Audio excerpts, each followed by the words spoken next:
After months of an escalating trade war, the U.S. and China reaching a truce, at least temporarily, after 2 days of talks in Stockholm, both countries agreeing to another extension of the 90-day pause, although specifics have yet to be released. Word of that agreement coming as the President Trump, as you just heard, he's heading back to the White House from Scotland, where today he opened a new golf club, played a round on the new course. He was also just talking about that. The president using this trip to tout his new trade agreement with Europe, with tariffs on imported goods now set at 15%. Tariffs on European steel and aluminum, though, will remain at 50%. NewsNation's Kellie Meyer is live for us at the White House following it all. And Kellie, really big trade news from the world's two largest economies. Just heard President Trump asked about this and addressed this. He said he just got off the phone with his Treasury Secretary, Scott Bessent. He said that they had a very good meeting with China.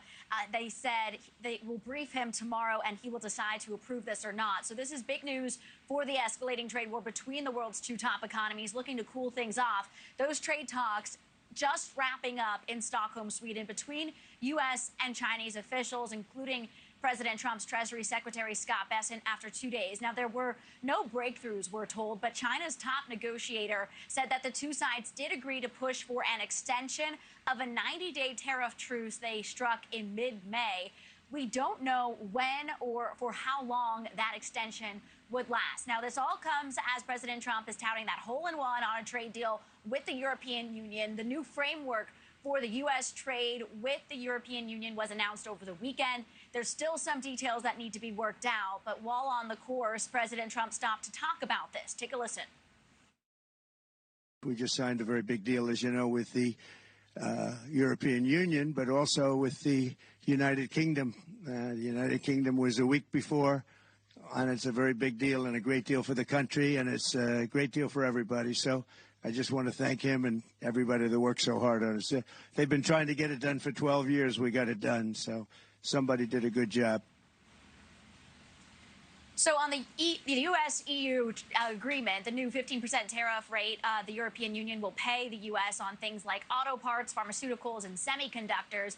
Notable here that European and Japanese automakers now have a better deal than domestic brands, facing lower tariffs than cars from Detroit automakers that face 25% tariffs if the cars are built in Mexico. That deal's a blow to Detroit.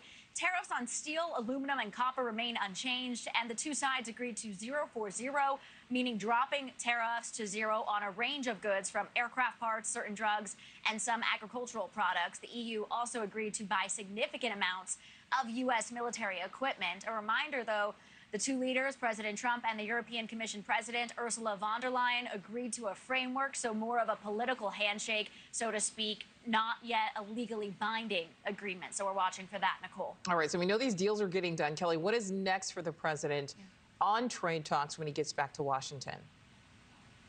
Yeah, making his way back now. He is hoping to keep that momentum from the announcement overseas to strike more deals before his Friday deadline. That's the day his sweeping tariffs are set to take effect after months of delays and extensions. His Commerce Secretary today saying that the deadline will not be moving again, so expect that Friday, August 1st.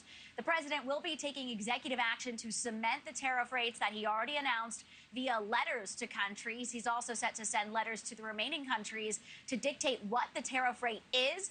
Those letters for the remaining countries will be sent sometime this week, I'm told. And the president on Monday said he would be setting the baseline rate for the rest of the world. Take a listen to this.